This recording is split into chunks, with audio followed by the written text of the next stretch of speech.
नमस्कार दोस्तों, स्वागत है आप सभी का टेल्स विद सुधा में।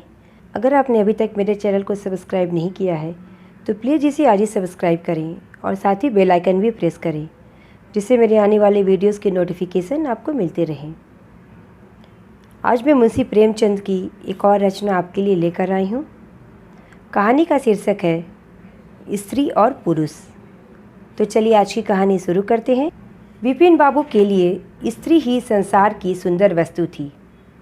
वह कवि थे और उनकी कविता के लिए स्त्रियों के रूप और यौवन की प्रशंसा ही सबसे चिंताकर्षक विषय थी।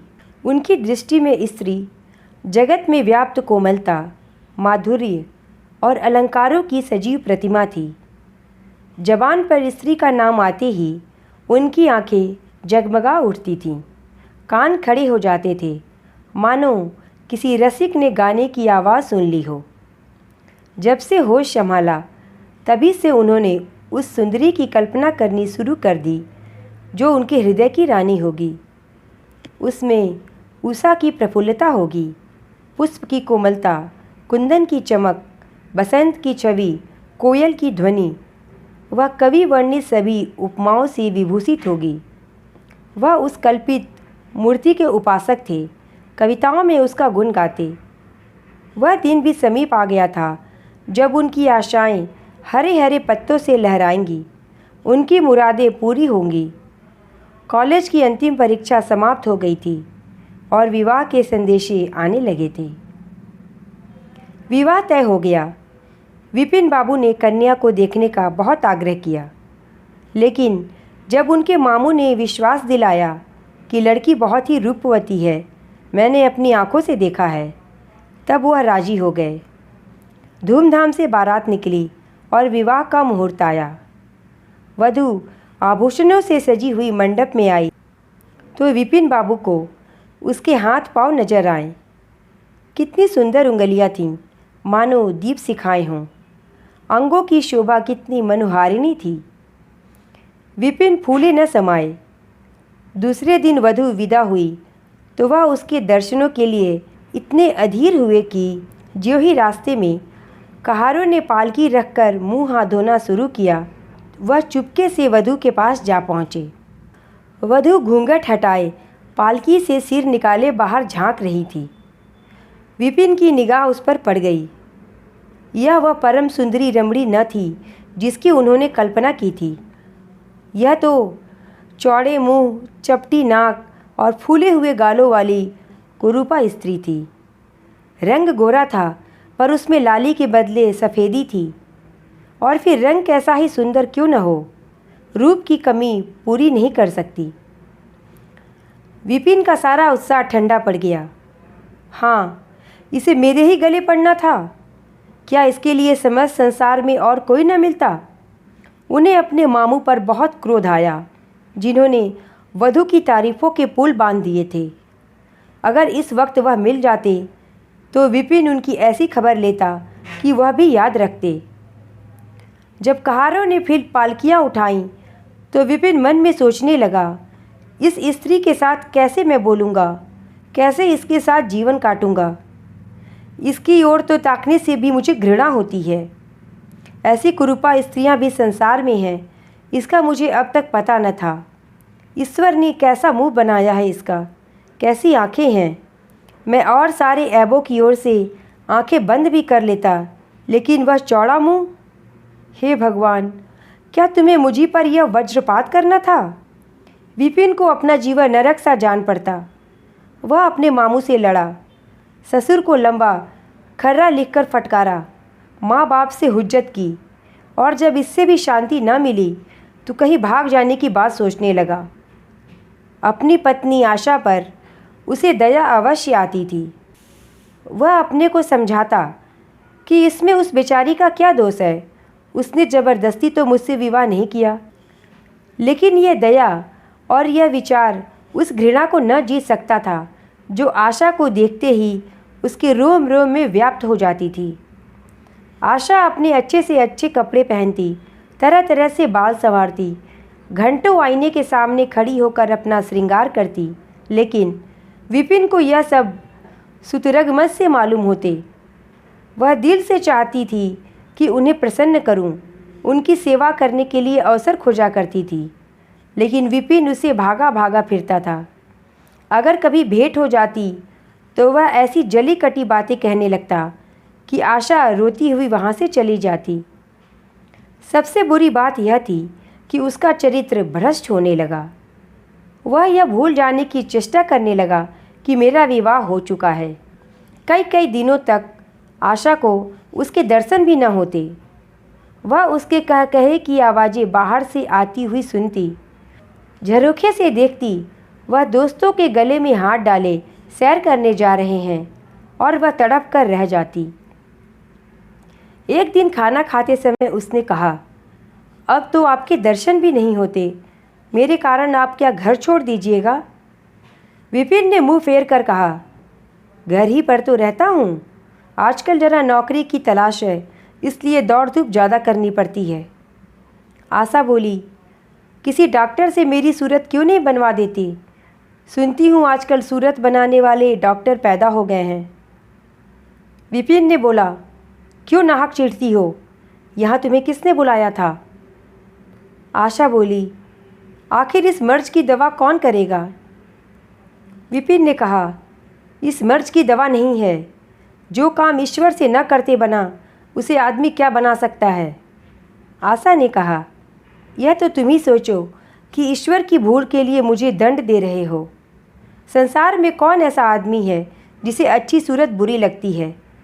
लेकिन तुमने किसी मर्द को केवल रूपहीन होने के कारण कंवारा रहते देखा है क्या?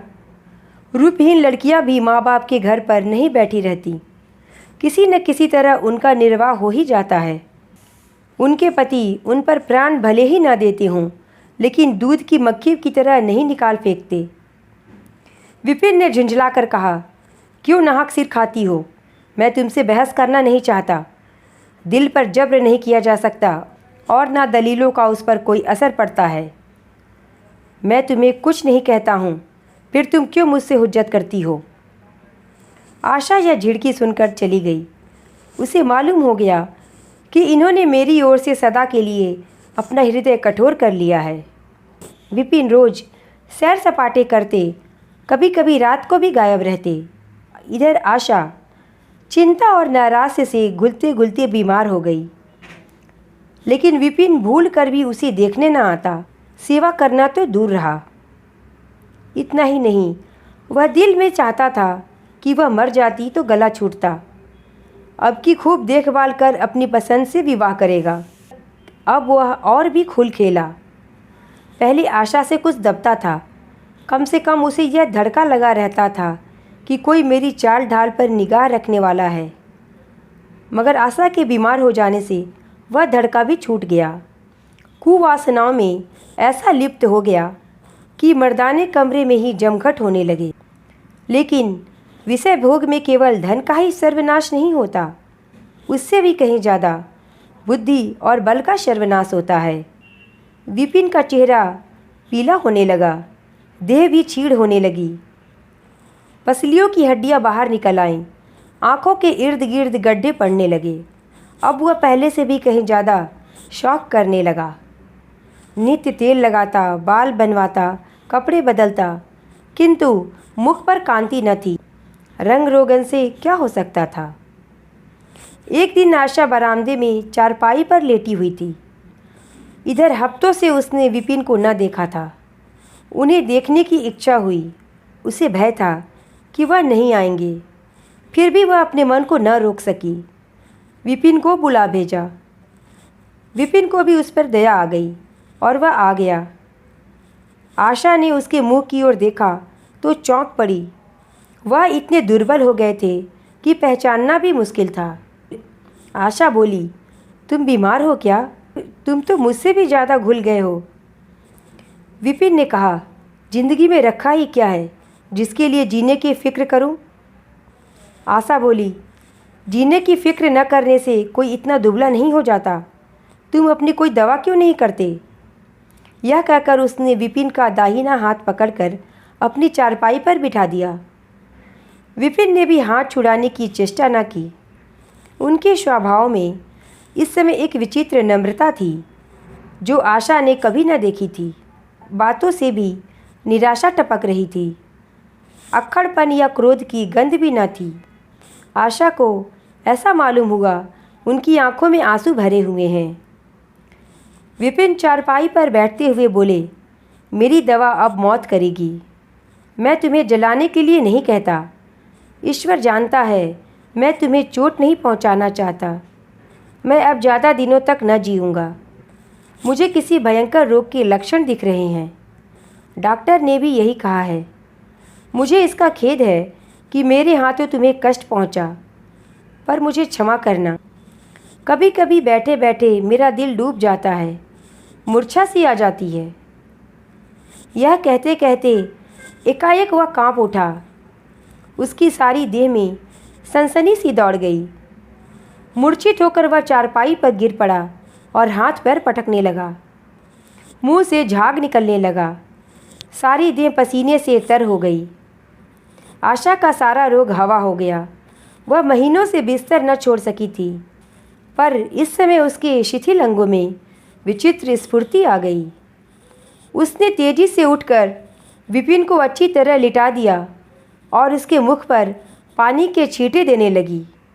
महरी भी दौड़ी आई और पंखा झलने लगी, पर विपिन ने आंखें न खोली।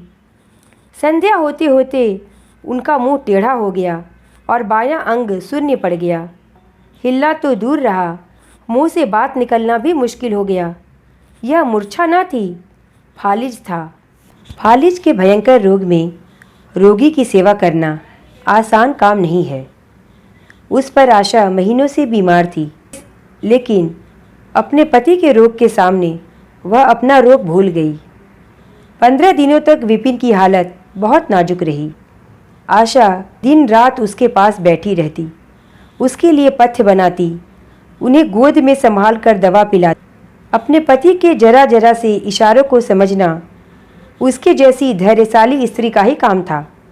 आशा का सिर दर्द से फटा करता, ज्वर से देह तपा करती, पर इसकी उसे जरा भी चिंता न थी। 15 दिनों के बाद विपिन की हालत में कुछ सुधार हुआ। उनका दाहिना पैर तो लुंज पड़ गया था, पर तोतली भाषा में कुछ बोलने लगे थे। सबसे बुरी हालत उनके सुंदर मुख की हुई थी। वह इतना टेढ़ा हो गया था जैसे कोई रबर के खिलौने को खींचकर बढ़ा दे। बैटरी की मदद से जरा देर के लिए बैठे या खड़े तो हो जाते थे, लेकिन चलने फिरने की ताकत न थी। एक दिन लेटे लेटे उन्हें क्या ख्याल आया, आईना उठाकर अपना मुंह देखने लगे। ऐसा कुरूप आदमी उन्होंने कभी न देखा था। आहिस्ता से बोले, आशा, ईश्वर ने मुझे अपने गरूर की सज़ा दे दी। वास्तव में मुझे यह उसी बुराई का बदला मिला है जो मैंने तुम्हारे साथ किया। अब तुम मेरा मुंह देखकर घृणा से मुंह फेर लो और मुझसे उस दुर्व्यवहार का बदला लो जो मैंने तुम्हारे साथ किया है। आशा ने पति की ओर कोमल भाव से देखकर कहा, मैं तो आपको अब भी उसी निगाह से देखती हूँ। मुझे तो आप में कोई अंतर नहीं दिखाई देता। विपिन ने कहा, वाह, बंदर जैसा मुंह हो गया है और तुम कहती हो कोई अंतर नहीं है। मैं तो अब कभी बाहर न निकलूँगा। ईश्वर ने मुझे सचमुच दंड दिया है। बहुत यत्न किए गए, पर विपिन का मुंह सीधा न हुआ। मुंह का बायां भाग इतना टेढ़ा हो गया था कि चेहरा देखकर डर मालूम होता था। हाँ, पैरों में इतनी शक्ति आ गई थी कि अब वह चलने फिरने लगे। आशा ने पति की बीमारी में देवी की मनौती की थी। आज उसी की पूजा का उत्सव था। मोहल्ले की स्त्रियां बनाव सिंगार किए जमा थीं। गाना बजाना हो रहा था। एक सहेली ने पूछा, क्यों आशा, अब तुम्हें अपने पति का मुंह जरा भी अच्छा नहीं लगता होगा? आशा ने गंभीर होकर कहा, मुझे तो उनका चेहरा अब पहले से भी कहीं ज़्यादा अच्छा लगता है। उसकी सहेली ने कहा, चलो बातें बनाती हो? आशा बोली, नहीं बहन, सच कहती हूँ। रूप के बदले मुझे उनकी आत्मा मिल गई, जो रूप से भी ज़्यादा बढ़कर है। विपिन अपने कमरे में बैठे हुए थे। कई मित्र जमा थे। ताश हो रहा था। कमरे में एक खिड़की थी, जो आंगन में खुलती थी वह इस वक्त बंद थी। एक मित्र ने उसे चुपके से खोल दिया और शीशे से झांककर विपिन से कहा, आज तो तुम्हारे यहाँ परियों का अच्छा जमघट है। विपिन ने कहा, खिड़की बंद कर दो। उनके दोस्त ने कहा, अजी जरा देखो तो कैसी कैसी सूरतें हैं। तुम्हें इन सब में सबसे अच्छी सूरत कौन सी मालूम होती है? विपिन ने उड़ती हुई नज़रों से देखकर कहा, मुझे तो वही सबसे अच्छी मालूम होती है जो थाल में फूल रख रही है। उनके दोस्त ने कहा, वारी तुम्हारी निगाह, क्या सूरत के साथ निगाह भी बिगड़ गई? मुझे तो वह सबसे बदसूरत मालूम होती है। विपिन ने कहा, तुम ऐसा इसलिए कह रहे हो क्योंकि तुम उसकी सूरत देखते हो और मैं उसकी आत्मा देखता हूँ। उनके दोस्त ने कहा, अच्छा तो यही मिसेज विपिन है? विपिन ने कहा, जी हाँ, यही है वो देवी, मेरी पत्नी। तो यह थी आज की कहानी, स्त्री और पुरुष। आपकी इस कहानी के बारे में क्या विचार हैं और यह कहानी आपको कैसी लगी, मुझे प्लीज़ कमेंट करके ज़रूर बतलाइए। और अगर पसंद आई हो तो प्लीज़ इसे लाइक और शेयर करें और मेरे चैनल को सब्सक्राइब करें। धन्यवाद।